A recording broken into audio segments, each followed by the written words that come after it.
सांस्कृतिक उत्थान के बिना समग्र विकास की कल्पना भी नहीं की जा सकती। देश के विकास के लिए जरूरी है कि हम अपनी संस्कृति का उत्थान करें। यह बात कैनिवन फाउंडेशन के संस्थापक डॉक्टर डीपी गोयल ने कही। वे गुड़गांव में 15 व 16 जून को कलिंगा भारती फाउंडेशन द्वारा आयोजित होने वाले रज महोत्सव की तैयारियों को लेकर पत्रकारों से बात कर रहे थे। उन्होंने कहा कि गुड़गांव के विकास में ओडिशा के निवासियों का भी योगदान रहा है। जिस तरह से हम दूसरे त्योहार मनाते हैं, उसी तरह से हम रज महोत्सव भी मनाएंगे। उन्होंने कहा कि जहां भी लोग एकत्रित होकर कोई त्योहार मनाते हैं, वह एक उत्सव बन जाता है। यह भी एक उत्सव ही है जिसे सभी संस्कृति के लोग एक साथ एकत्र होकर मनाएंगे। कलिंगा भारती फाउंडेशन के द्वारा ये छठावा रज महोत्सव कार्यक्रम 15 और 16 जून को गुरुग्राम में मनाया जाएगा। उसी के तहत ये आज प्रेस कॉन्फ्रेंस बुलाई गई है रहे हैं, तो उसी का एक प्रयास का एक हिस्सा मुझे ऐसा लगता है कि रज महोत्सव रहेगा। सांस्कृतिक उत्थान के बिना एक समग्र विकास की हम परिकल्पना नहीं कर सकते। पिछले काफी वर्षों से उड़ीसा के परिवारों का, विशेष तौर पे मैं कहूँ, गुरुग्राम के विकास में एक बहुत बड़ा योगदान रहा है।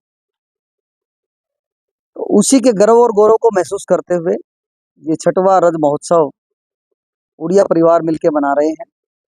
और इस बात का भी हमें गर्व होना चाहिए कि पूरे गुरुग्राम के सभी समाज के व्यक्ति और परिवार इस कार्यक्रम में हिस्सा लेने वाले हैं।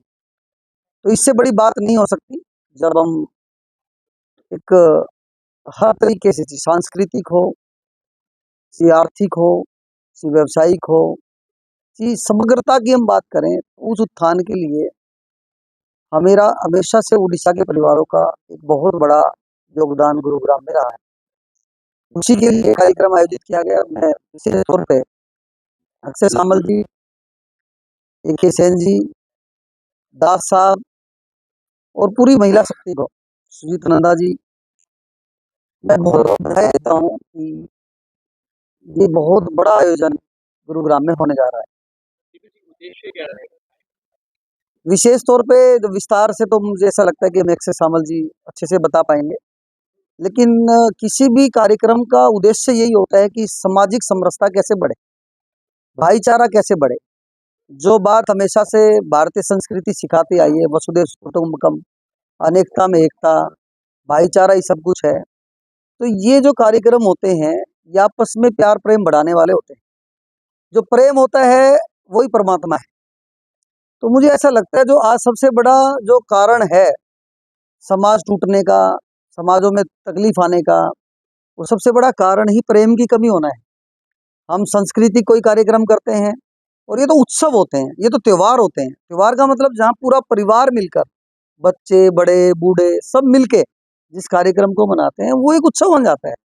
तो ये एक उत्सव मनाने का कार्य कर रहे हैं। अब ये 1 महीने से 2 महीने से तैयारियां चल रही हैं, प्यार प्रेम बढ़ता है। और किसी भी शहर की यदि हम हैप्पीनेस इंडेक्स की बात करते हैं, जो शहर हैप्पी होगा वही आप मानते हैं कि अच्छा शहर होता है। तो ये हैप्पीनेस इंडेक्स बढ़ाने में भी इस तरह के कार्यक्रमों का बहुत बड़ा योगदान मुझे ऐसा लगता है। इस काम के लिए हमें आगे आना चाहिए।